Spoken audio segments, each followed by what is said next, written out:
Hermanos amados, qué gusto entonces de verlos a todos ustedes en esta mañana y a todos los que se conectan cada mañana o en la semana para poder adorar al Señor con nosotros. Desde la Iglesia Amistad Cristiana estamos en una serie muy bonita a la que hemos llamado esta serie La Parábola del Sembrador. Esta es la sexta parte de la parábola del sembrador y hoy estoy hablando sobre qué significa ser una buena semilla. Ya hemos hablado de la semilla que cae y que las aves de los cielos se lo comen, de las semillas a las que las piedras ahogan, de la semilla a la que de alguna manera se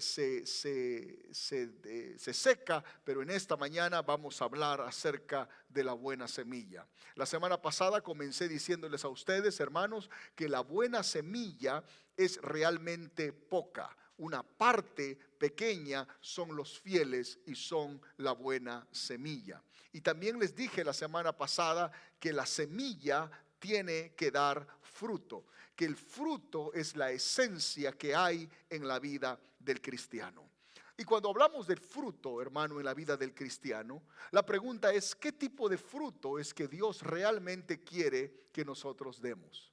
Si vamos a hablar de fruto, y usted me preguntará, pastor, usted me dice que el cristiano tiene que dar fruto. ¿Qué fruto es el que el cristiano tiene que dar?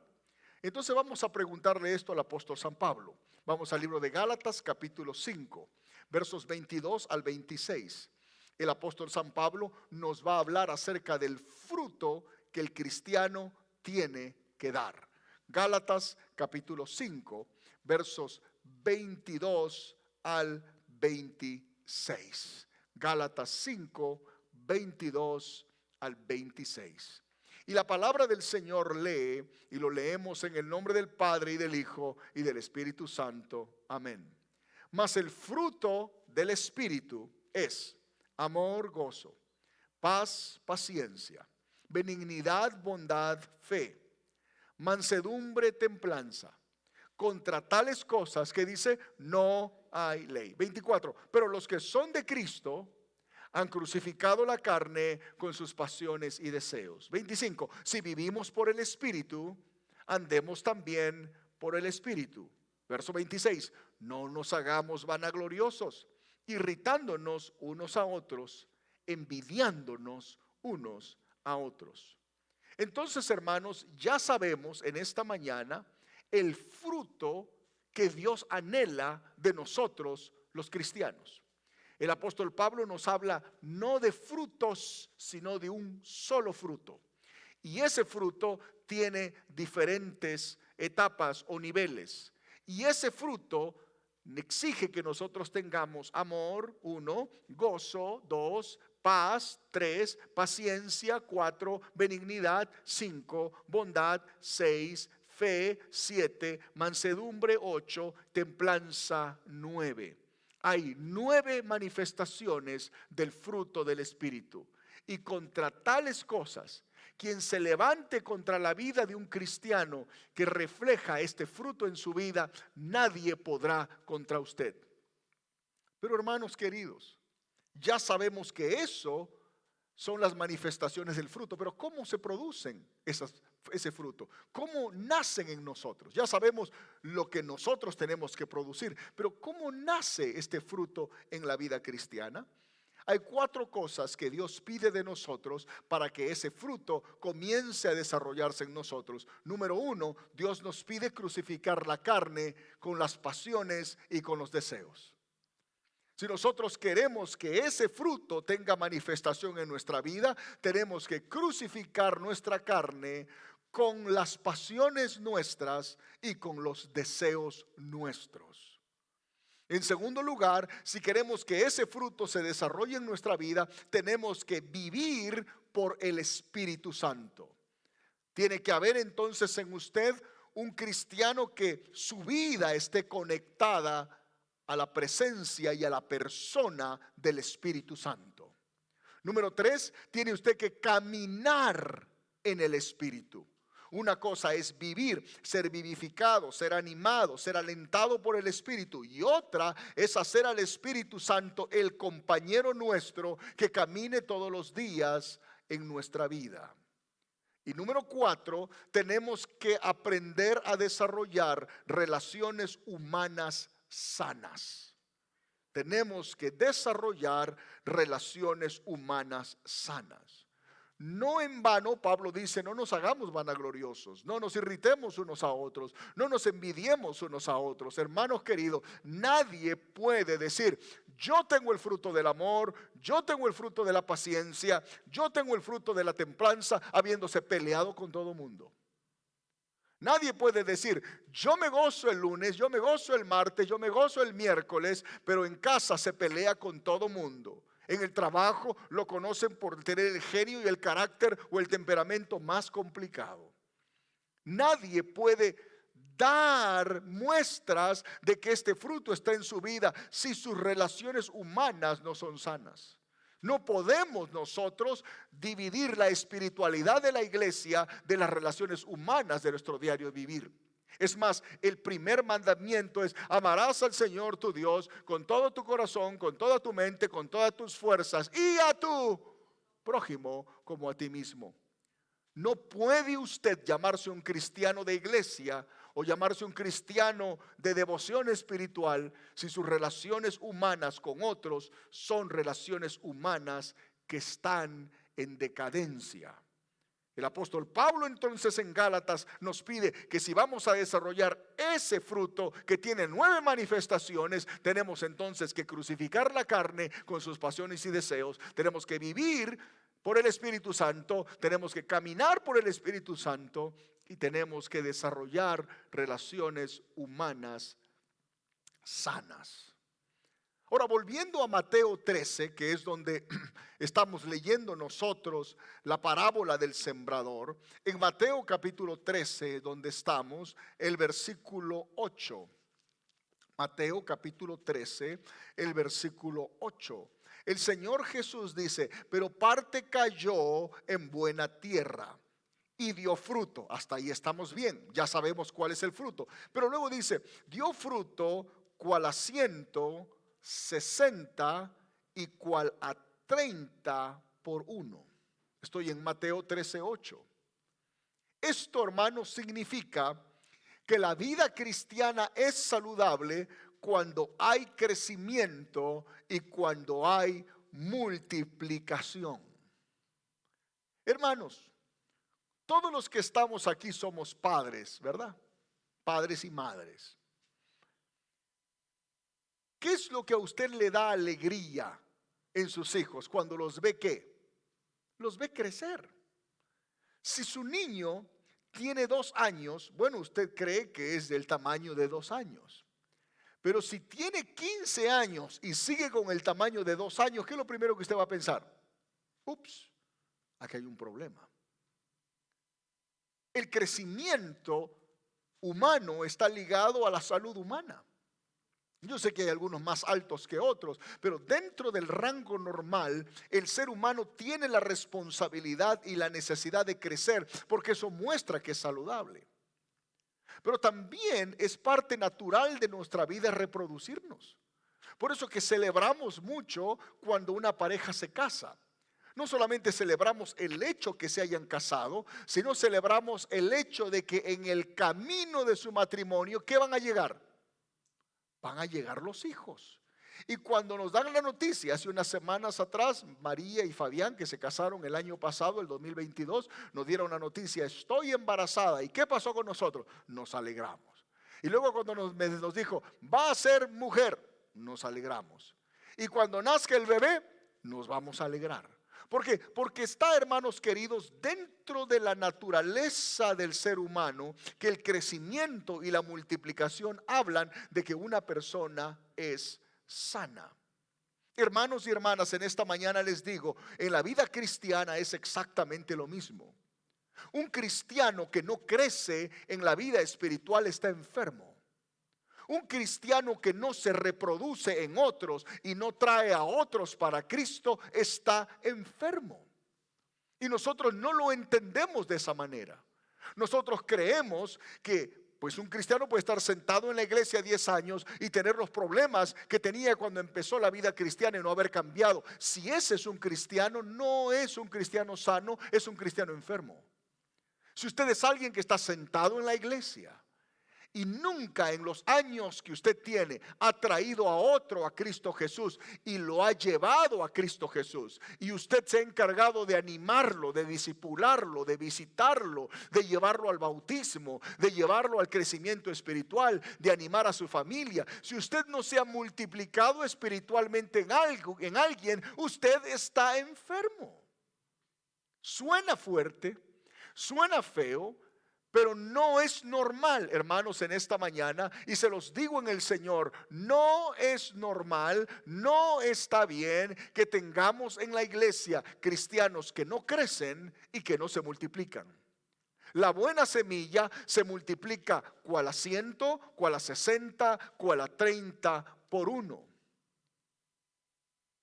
Quiero que ustedes analicen estas preguntas en esta mañana, no tienen que responderme.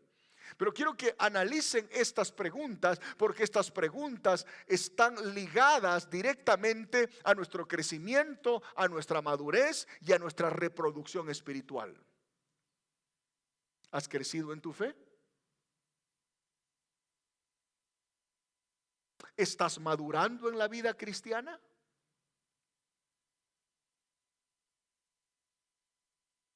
¿Has madurado en tus emociones?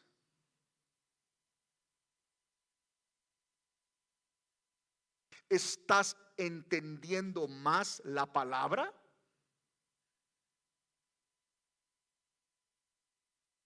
¿Has aumentado tu servicio a Dios?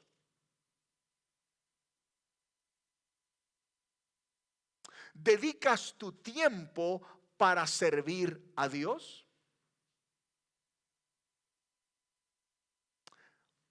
¿Dedicas tus finanzas para extender el reino de Dios? ¿Estás trayendo a otros para Cristo? ¿Estás tú sirviendo a otros? ¿Estás tú discipulando a otros? ¿Estás impactando a tu familia con tu fe?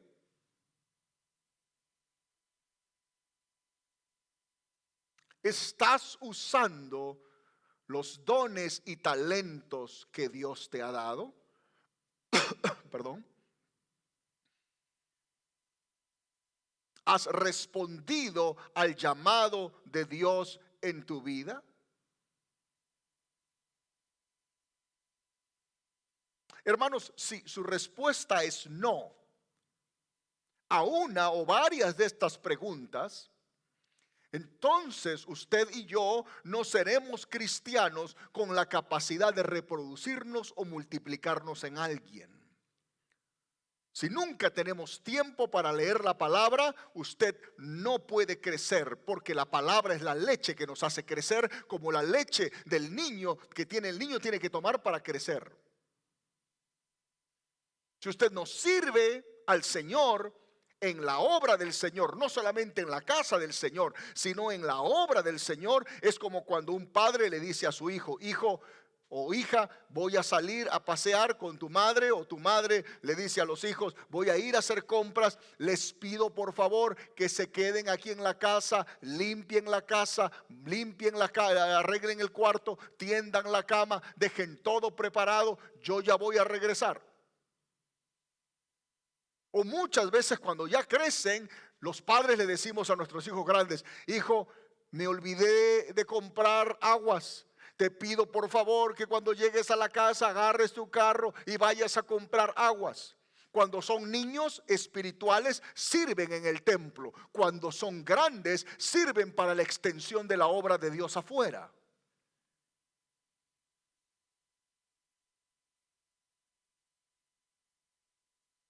Si usted es una persona cuyo tema siempre es la economía y nunca invierte en la obra del Señor y nunca invierte en la familia de Dios, es como el día que sus hijos crezcan y la abuela o el abuelo o el padre o la madre tengan una enfermedad y todos los hijos, 5, 7, 9, 2 o 1, digan: ahora me toca a mí invertir en la salud de mi madre que tuvo tiempo para mí, o en la salud de mi padre que tuvo tiempo para mí. Y todos los hijos meten la mano a la cartera, a la billetera y dicen: yo voy a dar, vamos a hacer, el tratamiento cuesta tantos cientos de dólares, yo voy a dar esto. Eso es una familia sana. Lo mismo es en la iglesia. El Señor nos ha mandado a que la obra del Señor se extienda por todas las naciones, pero si solamente 2 o 3 son los que cada semana invierten, cada semana dan, cada semana se sacrifican, cada semana muestran fidelidad, y los otros están sentados diciendo: bien, gracias, entonces hay un problema.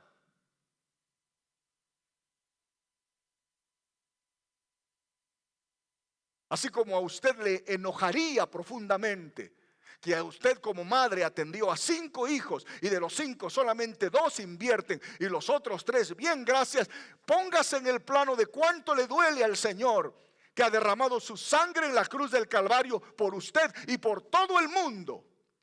Y usted, al que más se le dio cuando se le pide que tome de su tiempo para servir, de su economía para dar, de su fuerza y de su juventud para involucrarse en la obra del Señor, siempre tiene un pero. Entonces usted no ha crecido, está enfermo. Hermanos queridos, en esta mañana les digo a ustedes y a los que me miran: la salvación no es por obras, es por gracia. Pero tan pronto estamos en la familia de Dios, tenemos que trabajar para el Señor. Nuestros hijos no eligieron nacer. Nosotros los trajimos producto de una relación de amor, producto de un deseo de tener familia. Ellos no eligieron nacer. No tenían ni que pagarnos para que los trajéramos al mundo. Pero ya que están aquí, nosotros como padres invertimos en ellos amor, tiempo, paciencia, cariño. A veces, como dije en la escuela dominical en esta mañana, nos dejamos de comprar algo porque hay que pagar el bill de uno que está en la universidad. Le falta zapatos, ahora viene el frío, vamos a comprar abrigo y son 4. Bueno, vamos a tratar de que el abrigo no sea tan caro. Vamos a darle a todos para que todos estén contentos. Hermanos queridos, uno espera que algún día esos hijos a los que uno ha invertido todo lo que pueden ellos, cuando crezcan, inviertan en sus padres. De la misma manera, el Padre Celestial, dice la palabra del Señor, nos ha hecho sentar en lugares celestiales con Cristo. Ha perdonado todos nuestros pecados, nos ha coronado de favores y de misericordias, nos ha dado el pan nuestro de cada día, nos ha bendecido. Él es nuestro sanador, Él es nuestro libertador, Él es nuestra ayuda, Él es el que nos consuela, Él es el que nos protege, Él es el que cuida nuestra salida y nuestra entrada, Él es el que está con nosotros, Él es el que ha prometido: cielo y tierra pasarán, mis promesas a ti nunca pasarán. Y está esperando que ahora que estamos en Él, nosotros invirtamos nuestra vida, nuestro tiempo, nuestra economía, nuestro servicio, todo lo que somos por Él. Alguien diga amén en esta mañana, hermanos queridos. El mismo principio que usamos en la familia natural es el mismo principio que se usa en la familia espiritual. Por eso es que la Biblia siempre usa el término de que la iglesia es la familia de Dios. Cuando son niños, hacen travesuras y los entendemos, son niños. Ya si se les ha explicado, se les ha dicho: no hagas esto, no hagas lo otro, viene la corrección. Mientras alguien es niño en la fe, tiene el gusto de poder venir y sentarse en la iglesia, y tiene el gusto de poder venir a la iglesia y equivocarse. A veces que el nuevo creyente que está empezando en el evangelio, pues todavía se va el sábado a una fiesta y el domingo llega y poco a poco va aprendiendo. Pero no puede ser posible que un cristiano, entre comillas, que tiene más de 2 o 3 años en el evangelio, vuelva a hacer lo mismo que sabe que no debe hacer. Crecimiento, multiplicación. Aquí hay varios que tienen nietos, yo no los tengo, y no creo que los voy a tener por un largo tiempo, porque no quiero presionar a mis hijos. Joshua todavía tiene que estudiar y acabar 1 año y medio la universidad, y luego se va a ir a la escuela de leyes, y luego de ahí probablemente me dará algún momento la sorpresa: papá, estoy enamorado, papá, me voy a casar, y luego me dará papá, y probablemente de acá unos 8 años, 10 años. Abigail, ni darle ideas tampoco. Abigail está muy feliz estudiando, contenta y sirviendo a Dios, y los otros son pequeños todavía. Pero yo los he visto a varios de ustedes con sus nietos. ¿Quieren que les diga? Me da una envidia sana. Porque cuando uno es padre, y ustedes son testigos, uno tiene la obligación de criarlos para bien, ¿sí o no? Y parte de criarlos es corregirlos. Y a veces uno es el malo. Cuando uno es padre, uno tiene que decirles: no, eso no está bien, eso no me parece correcto. Uno los quiere, los ama, los abraza, les compra, los lleva, se vuelve cercano a ellos, pero el padre bíblico y la madre bíblica tienen que aprender a decir: así no vas a hablar, así no te vas a vestir, así no vas a actuar. Estas amistades que tienes no las vas a tener. Estas películas que miras en casa no las vas a mirar. Porque el padre que ama y la madre que ama tiene reglamentos para sus hijos. Hermanos queridos y hermanas queridas, les digo en esta mañana, el Señor a nosotros también nos ha puesto una enorme carga como su pueblo. Que nos reproduzcamos.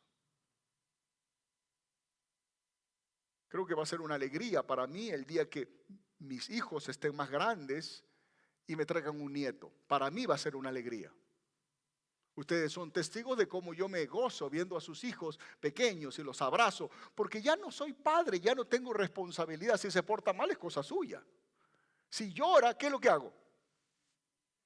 Si huele que se ha orinado, ¿qué es lo que hago? Cuando yo era padre, la miraba a Noelia y ella me decía: ¿quién la cambia? ¿Quién lo cambia? Y yo lo cambiaba, pero era un dolor del alma cambiar a mis hijos. Cuando ya sea abuelo, el día que mis nietos: anda con tu mamita te quiere mucho, la abuelita que tú. Hermanos queridos, ¿por qué hago esta comparación? Porque nosotros, así como anhelamos que nuestros hijos biológicos nos traigan nietos, y nos sentimos orgullosos de sacar al nieto, y a veces he visto varios de ustedes con el nieto, con la nieta, en la troca, en el carro, en el McDonald's, yendo por aquí, yendo por allá. Es el producto de un hijo suyo o de una hija suya lo que le da gozo. El Señor anhela que usted le traiga a Él hijos espirituales. El Señor anhela que usted le diga: Señor, ¿te acuerdas que hace 3 años yo estaba perdido y el hermano fulano de tal me habló de ti? Y mira, Señor, has cambiado mi vida. Pero Señor, ahora no vengo solo. Le hablé a mi primo, ese que tomaba conmigo, ese que se pegaba unas bombas conmigo. Mira, Señor. ¿Cuántos dicen amén en esta mañana, si me están entendiendo? Eso es un crecimiento sano. ¿Podemos decir amén? ¿Sí me entienden en esta mañana lo que estoy diciendo? Así como yo anhelo que algún día mi hijo, ya graduado de la universidad, venga y me traiga a la muchacha en la casa y me diga: papá, te quiero presentar a mi novia, se llama fulanita de tal. Yo contento.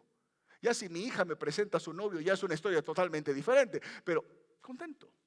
Y que algún día me diga: papá, me voy a casar, la fecha va a ser tal fecha, y yo los case, y luego de casados me diga un día: papá, te quiero dar la noticia, mi esposa está embarazada. Así como yo como padre me voy a gozar de decir, pensar que a ese muchacho lo tuve en mis brazos, a esa mi hija la tuve en mis brazos, ahora tiene su propia familia, y ahora está embarazada, y ahora me va a dar nietos, y ahora voy a ver que mi apellido se va a seguir multiplicando por allí, o por lo menos mis genes van a andar por allí. Los genes espirituales nuestros tienen que reproducirse. En algún momento tenemos que no solamente venir al altar y traer nuestros problemas. La iglesia no puede ser el pañuelo de todos los domingos, donde lo primero que hacemos: aquí te traigo, Señor, mis pruebas, mis cargas. Ay, Señor, mi hija, ay, mi hijo, ay, mi matrimonio, ay, mi trabajo. Ay, en algún momento tiene que presentarse y decir: Señor, aquí está el fruto de lo que tú has hecho en mi vida.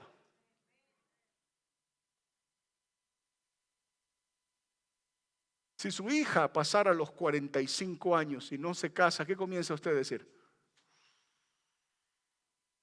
¿Cómo decían antes las viejitas? ¿Se ha quedado a vestir santos? Decían. Uso el mismo paralelismo. Imagínese usted que tenga más de 5 años y no trae uno para Cristo. Algo está mal en usted.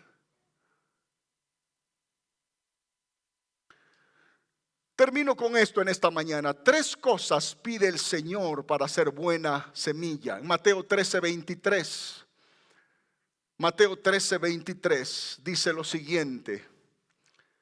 Léalo conmigo, todo mundo. Mateo 13:23, a la voz de 3, 1, 2 y 3. Mas el que fue sembrado en buena tierra, este es el que oye y entiende la palabra y da fruto y produce a 100, a 60 y a 30 por uno.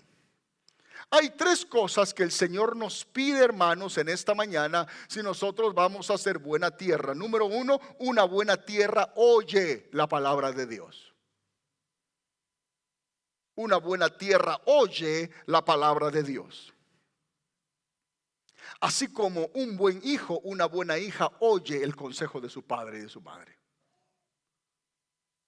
¿Sabe cuándo me doy cuenta yo que alguien tiene mucho futuro para buen hijo, para buena hija? Cuando aprende a oír a su padre y a su madre. En mis años de pastor he visto jovencitos de toda categoría. Pero los que a mí me llaman la atención es cuando su padre o su madre dicen, hijo. Y la mamá o el hijo responde, sí mamá, aquí estoy, dígame. Sí papá. Es doloroso cuando un padre o una madre llama al hijo o a la hija y el hijo y la hija se hacen. No es una broma, no es un juego, es una falta de respeto. Un buen hijo, una buena hija oyen el consejo de sus padres. Una buena tierra, un buen cristiano oye el consejo de Dios, y el consejo de Dios está en la palabra de Dios. Por eso que en Mateo 13:9, cuando Jesús está hablando sobre la parábola del sembrador, Jesús dice, el que tiene oídos para oír, ¿qué dice? Oiga. En Romanos 10:17, el apóstol San Pablo dice, así que la fe es por el oír y el oír la palabra de Dios. Hermanos queridos, la fe solamente viene cuando usted viene a la iglesia a oír la palabra de Dios. ¿Cuáles son los peligros de no oír la voz de Dios? ¿Qué puede pasarnos si no oímos a Dios? Salmos 81, versos 10 al 16. Miren los peligros de no oír a Dios. Mire cuáles pueden ser los peligros suyos y los peligros míos de no oír a Dios. Dice la palabra de Dios en el Salmo 81, versículo 10. Lo tenemos. Dice, yo soy Jehová tu Dios. ¿Quién está hablando? Jehová nuestro Dios. Que te hice subir de la tierra de Egipto. Abre tu boca y yo la llenaré. Verso 11. Pero, ¿qué dice? Mi pueblo, ¿qué dice? No oyó mi voz. E Israel, ¿qué dice? No me quiso a mí. Verso 12. Miren lo que Dios va a hacer si usted no oye. ¿Qué dice? Los dejé, por tanto, a la dureza de su corazón. Caminaron en sus propios consejos. Verso 13. Oh, si me hubiera oído mi pueblo, si en mis caminos hubiera andado Israel. Verso 14. En un momento habría yo derribado a sus enemigos y vuelto mi mano contra sus adversarios. 15. Los que aborrecen a Jehová se le habrían sometido y el tiempo de ellos sería para siempre. Verso 16. Les sustentaría Dios con lo mejor del trigo y con miel de la peña les saciaría. Hermanos queridos, cuando una persona no oye a Dios, los adversarios se levantan contra nosotros y buscan dañarnos y destruirnos.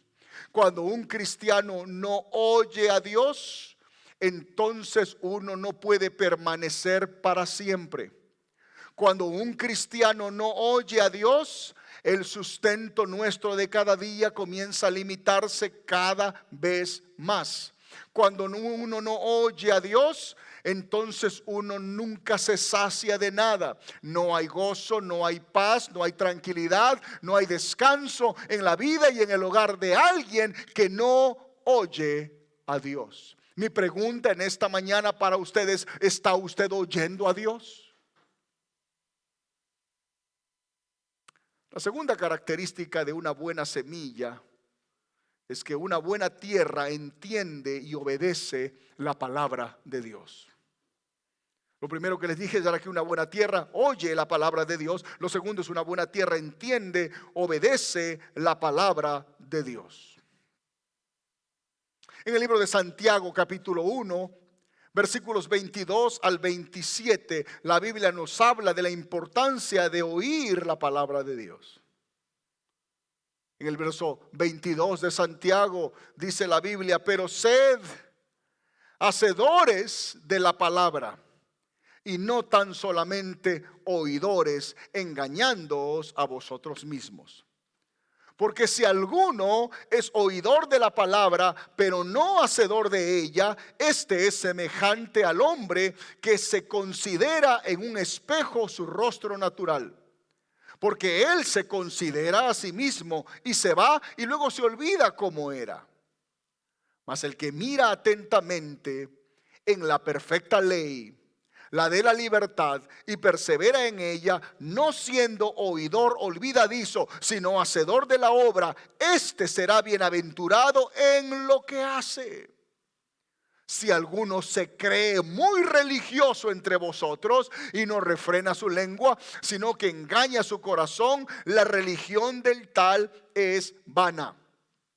La religión pura y sin mancha delante de Dios el Padre es esta: visitar a los huérfanos y a las viudas en sus tribulaciones y guardarse sin mancha del mundo. Hermanos, un oidor obediente de la palabra, alguien que oye a Dios, alguien que realmente obedece a Dios, tiene tres cualidades según Santiago. Cualidad número 1: ha aprendido a refrenar su lengua. Ahí es donde uno sabe que alguien es realmente un hijo obediente. Ha aprendido a refrenar su lengua. Es intolerable, hermanos queridos, que un hijo o una hija le respondan a su padre o a su madre. Nunca lo permita. Jamás permita que sus hijos a usted le falten el respeto. Jamás. Si usted lo permite, usted mismo se está disparando contra los pies. Un hijo, una hija tienen la tarea de respetar a sus padres, les guste o no les guste. Es su responsabilidad, porque la Biblia dice: hijos, obedezcan a sus padres, porque esto es justo delante de Dios. Cuando un hijo no obedece o contesta mal, es tiempo de corregirle.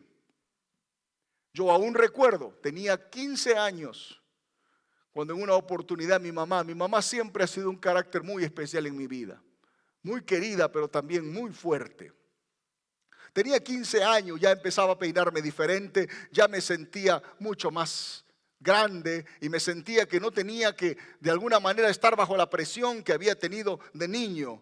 Y en una ocasión mi madre me llamó la atención de algo fuertemente. Y yo no sé qué me pasó a los 15 años, yo no sé qué sucedió conmigo, yo realmente no recuerdo, pero sí recuerdo la respuesta que le dije. Le dije: ¿pero qué quieres que haga? En mi enojo. Y cuando yo hice así, en ese momento sentí una mano que ¡pum! Me dio acá y me movió el diente. Era la mano de mi padre, que había estado atrás y había estado oyendo todo. Ese día, con un diente movido y con un poco de sangre en mis labios, recordé que un hijo nunca le debe responder a su padre. Tenemos hoy día una sociedad, y la otra vez hasta me criticaron en las redes sociales, pero tenemos hoy día la sociedad que tenemos porque tenemos padres cobardes que no quieren corregir a sus hijos. Y luego lloran porque esos hijos que usted no los corrige son los que mañana más tarde le faltan el respeto al maestro de la escuela. Son los que le faltan el respeto al policía que le para. Son los que le faltan el respeto a las personas mayores. Son los que le faltan el respeto a los que no tienen calidad de poder expresarse bien. Hasta que usted no corrija los labios de sus hijos no van a aprender a refrenar su lengua. Un oidor obediente de la palabra de Dios aprende a refrenar su lengua. Hay cosas que nos van a pasar en la vida que no lo vamos a entender. Podremos llorar, podremos hacer preguntas, podremos sentirnos tristes, podremos desanimarnos. Hay cuantas veces cuando uno mismo tiene preguntas, pero jamás maldecir el nombre de Dios. Él es nuestro Padre Celestial. Cuando mi hija Abigail le detectaron que tenía diabetes, yo acababa de llegar de un viaje de Centroamérica.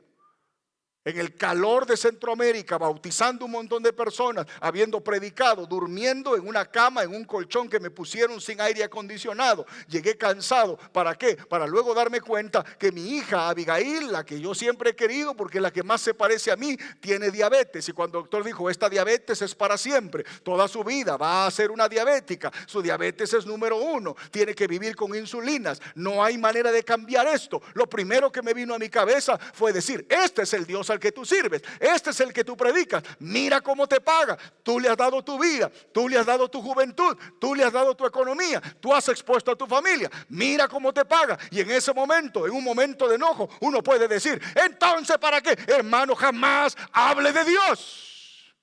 Él sabe lo que hace. Usted no lo sabe, yo no lo sé. Solamente Dios sabe, porque a veces nuestros seres queridos que amamos, Dios se lo ha llevado. Uno nunca lo sabe. ¿Cuántos he escuchado maldecir a Dios por la muerte de un padre, por la muerte de una madre? ¿Cuántos he visto que se volvieron al trago cuando se murió un padre y una madre, culpando a Dios? Dios sabe por qué lo hace. Usted no sabe el futuro. Usted no sabe si mañana más tarde ese padre que construyó en usted eventualmente puede hacer algo que termine dañándolo a usted. Dios sabe lo que hace. ¿Puede usted tener preguntas? Claro que sí. ¿Puede usted tener dudas? Claro que sí. ¿Puede usted tener dolor? Claro que sí. ¿Puede usted hasta llorar y decirle, Señor, ¿por qué? Claro que sí. Pero jamás maldiga el nombre del Señor. El nombre del Señor es digno de ser alabado por los siglos de los siglos. Si le va a dar un aplauso al Señor, déselo por favor en esta mañana. Refrene su lengua. Número 2, visite a los más necesitados. Visite y ayude a los más necesitados.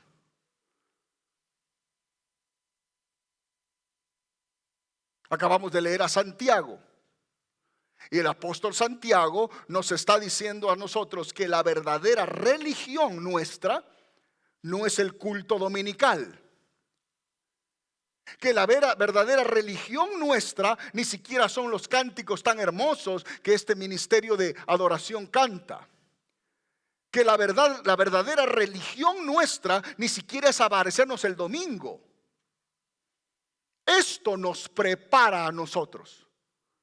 La verdadera religión nuestra es visitar y ayudar a los más necesitados. Por eso que tengo gravísimos problemas, cuando en una iglesia todos estamos contentos y nos olvidamos del que está sufriendo. Ese fue el problema del rico y Lázaro. El rico, según la parábola que Jesús contó en el libro de Lucas, comía con sus hermanos. Tiraba festines con sus hermanos. Y en la puerta de la residencia del rico había un mendigo lleno de llagas que rogaba que le dieran un pedazo de pan. El rico era un hombre judío. El rico conocía la ley de Moisés. Es muy probable que el rico se sentaba con sus hermanos y en medio de sus fiestas adoraba a Jehová, o por lo menos le daba gracias a Jehová. Pero su religión no servía, porque a la puerta de su residencia había un mendigo llamado Lázaro que pedía migajas del pan, que pedía un pedazo de pan y se lamía sus heridas, y el rico no le importaba. La verdadera religión de nosotros los cristianos no es lo que vivimos adentro, sino la luz que irradiamos hacia afuera. Si usted es una persona a la que Dios ha salvado y ha bendecido, que el gozo suyo sea ayudar a alguien que necesita de usted. ¿Ha visitado a un huérfano? ¿Ha visitado a una viuda? ¿Ha visitado a un anciano? Se ha tomado el trabajo de decir: Dios me ha bendecido, en vez de ahorrar este dinero para poder hacer esto, voy a invertir este poquito. Quiero bendecir a estos niños necesitados, a estas viudas necesitadas, a estos huérfanos necesitados. Me llamaba mucho la atención uno de los dos caballeros que vinieron a visitarme esta semana. Uno de ellos me contó su historia. Me dice: yo, pastor, vengo de una familia muy pobre. Mi padre, un hombre muy pobre. Mi madre, una mujer muy pobre. Usted me preguntará: ¿cómo estoy donde yo estoy? Me dice: yo pertenecía a una iglesia pequeña que tenía un ministerio que se llamaba Compasión Internacional. Y ellos me encontraron una madrina aquí que vive en Oregón. Y la madrina durante todos los años me envió cada mes $20. $20 no es mucho, pastor, pero esos $20 cambiaron mi vida. Me dice: hoy día yo estoy donde estoy porque hubo alguien que solamente conocí por foto, que cada mes religiosamente, hasta que acabé mis estudios universitarios, me mandó $20. Yo podría, pastor, haber terminado como un pandillero más de todos mis amigos en el barrio, pero hubo una mujer cristiana que con $20 al mes cambió mi vida, y a través de ahora mi vida puedo yo servir a otros. Hermanos queridos, esa es la verdadera religión. Y esto se lo digo a todos los ricos que se llaman evangélicos en América Latina. La religión de ustedes es podredumbre delante de los ojos de Dios.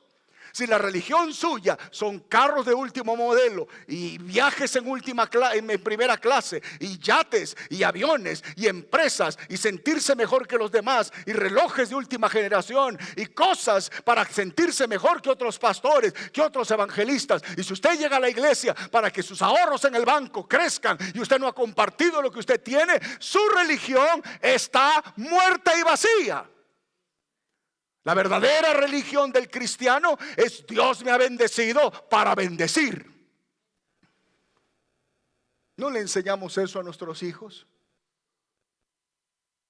¿No le debemos enseñar el mismo principio de familia? ¿Cuántas veces a mis hijos de niños les he dicho: comparte, hijo?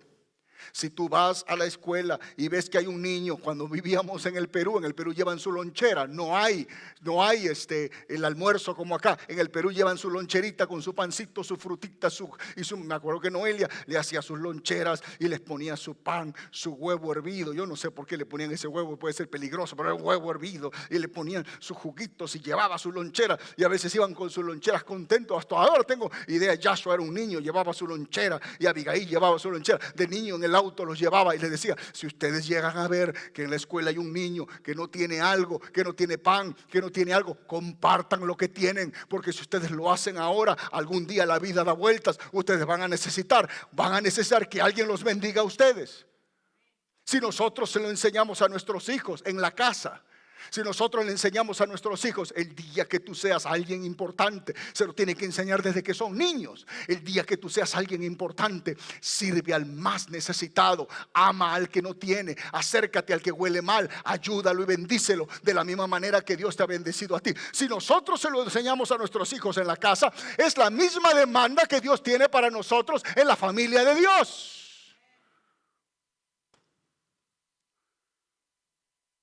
Número 3, y con esto termino: guárdese sin mancha del mundo.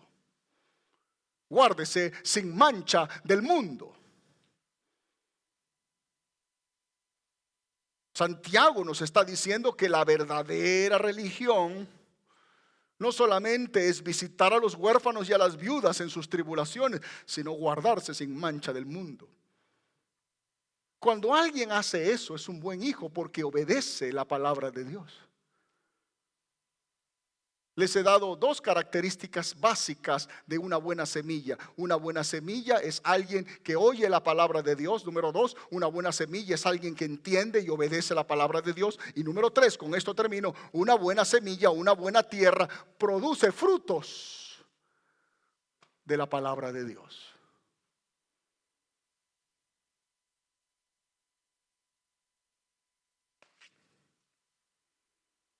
Ya no quiero ahondar en lo que dije al comienzo, pero un padre o una madre se sienten orgullosos cuando sus hijos le traen nietos. Podemos decir amén a ello.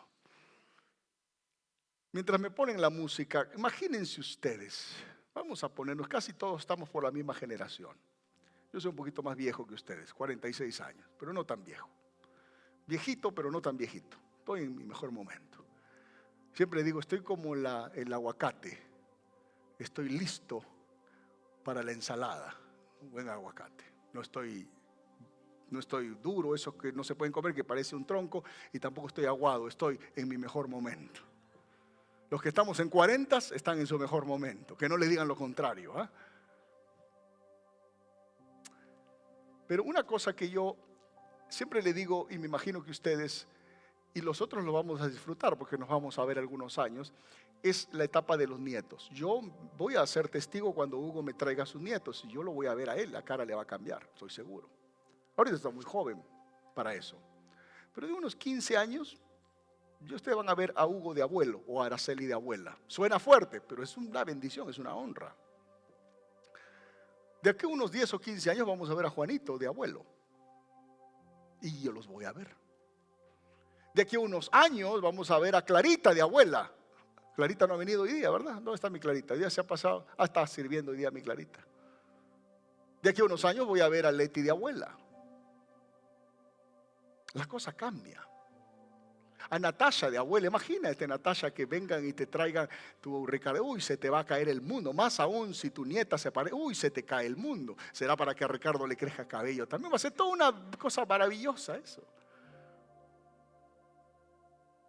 Pero saben una cosa, hermanos, cuando uno ve nietos, no solamente es la emoción, no solamente es la alegría, los nietos lo llevan a uno a reconocer que uno puede haber cometido muchos errores, pero que la vida ha sido una buena vida. Los nietos lo llevan a uno a reconocer y decir, no habré sido un gran padre, he tenido mis errores, no habré sido un gran marido, he tenido mis fallas, no habré sido una gran madre, no habré sido corregido a veces, he me ido la mano, pero la vida que Dios me ha dado ha sido una buena vida. Y yo he visto la cara de ustedes cuando me han mostrado fotos. Cuando Verónica tuvo su nieto, lo primero que hizo fue mandar fotos y la alegría de ella. Nieto. Cuando Felipe tuvo su nieto o su nieta, ya no me acuerdo qué fue, mandó fotos. ¡Ay, qué alegría! Uno se mira y mira a los nietos y dice, wow, los nietos reflejan que algo hemos hecho bien.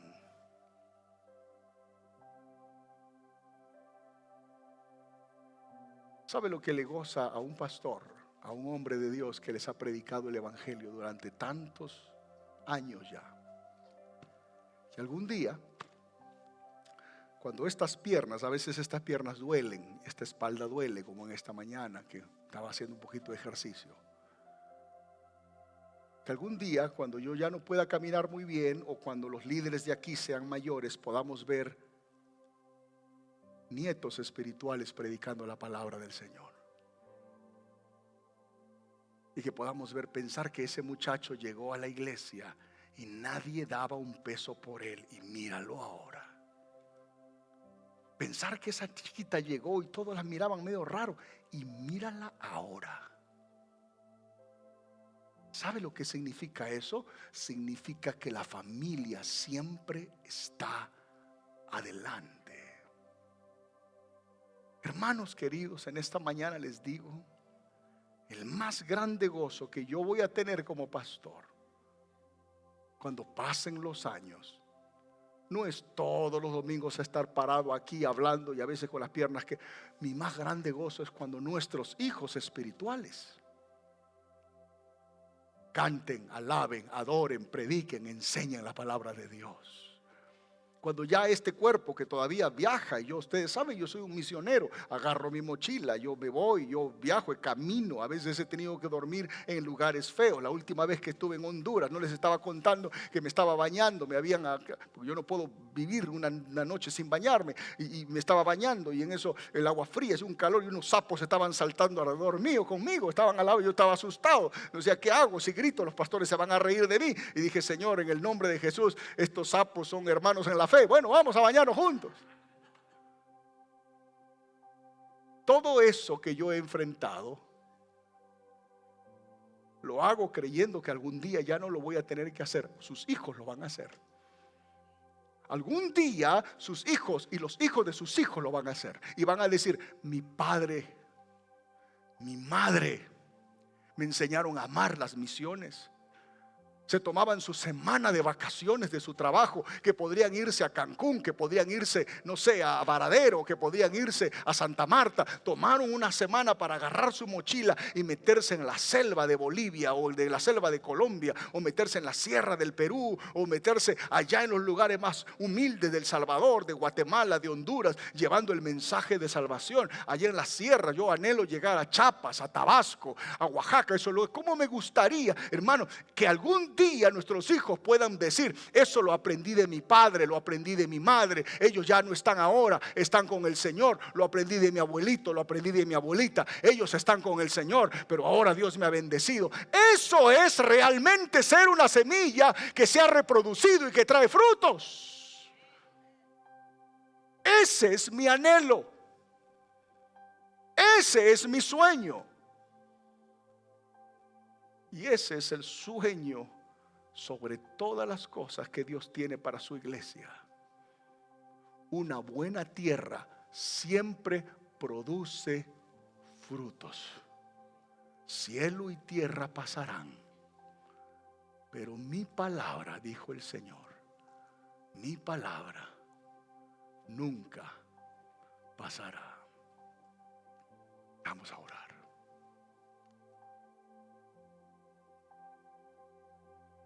Gracias, Señor, por tu palabra.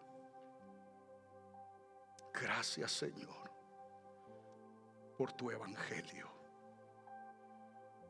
Gracias, Señor. Gracias, Señor.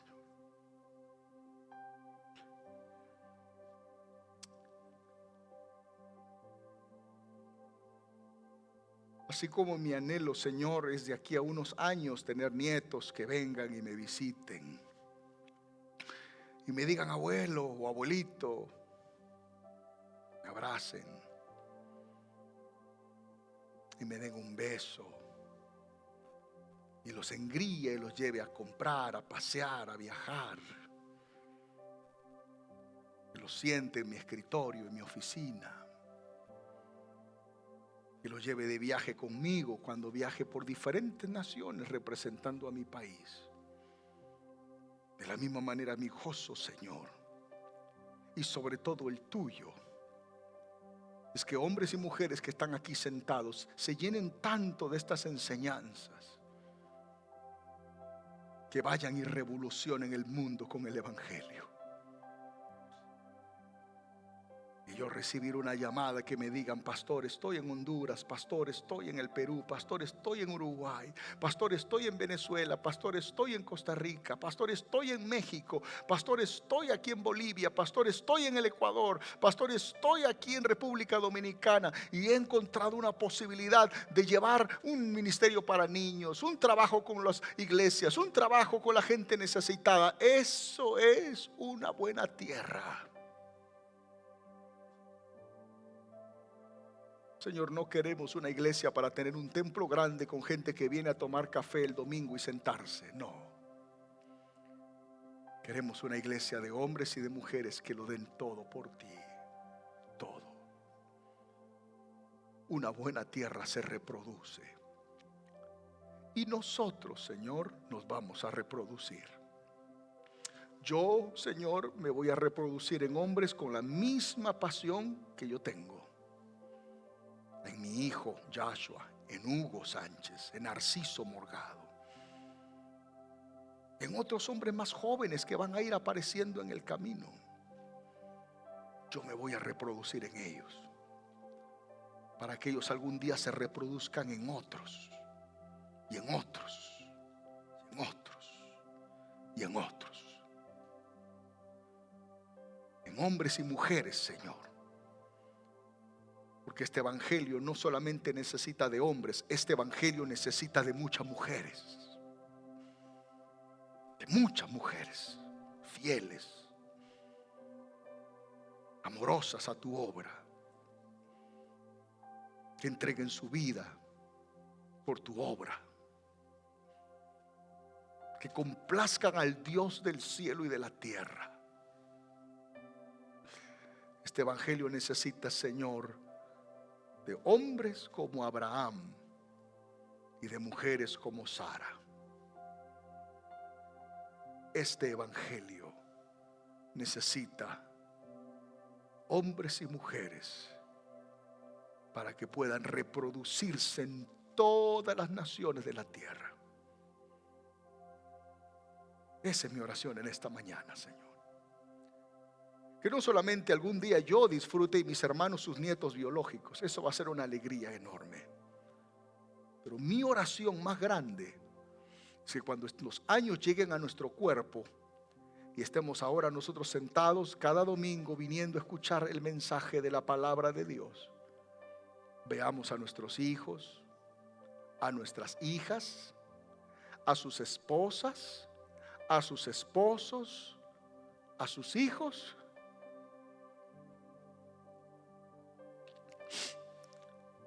haciendo lo mismo que nosotros hacíamos 30 años antes. Limpiando una alfombra, cambiando una luz, vendiendo pollo para las misiones, enseñando una clase para los niños. Esa es mi oración, Señor. No te pido nada, nunca te he pedido nada, Señor. No soy digno de pedirte nada más que solamente que tu mano nos acompañe y que nos dé ese deseo de tener a nuestra familia y a la familia de nuestra familia sirviéndote en tu obra, Señor. Algunos van a usar para cosas grandes. Algunos vas a usar en la medicina como médicos y su nombre va a aparecer hasta en revistas médicas. Algunos van a ser abogados, jueces reconocidos. Algunos van a ser maestros o maestras de escuelas reconocidos. Algunos van a ser ingenieros, ingenieras. Algunos van a ser, Señor, hombres y mujeres respetados y queridos en la comunidad. Pero donde ellos vayan, se van a reproducir en otros. Y en otros. Y en otros. Y en otros. Eso es todo lo que te pido, Señor. Que cuando ellos lleguen a un lugar de honor y los reconozcan como grandes hombres o mujeres en lo humano, sus primeras palabras siempre sean: quiero darle honor y gloria a mi Señor Jesucristo, mi Señor y mi Salvador. Si ellos hacen eso, los cielos se van a abrir, Señor. Los cielos se van a abrir. Vamos a tener una mejor generación. Gracias en esta mañana. En el nombre de Jesús. Amén y amén. Gracias a los que nos han mirado. Dios les bendiga. Discúlpenme que me emocione, pero la vida es linda. Es hermosa cuando uno está tomado de la mano del Señor. El futuro se ve mejor tomado de la mano del Señor. Nos vemos la próxima semana. Bendiciones.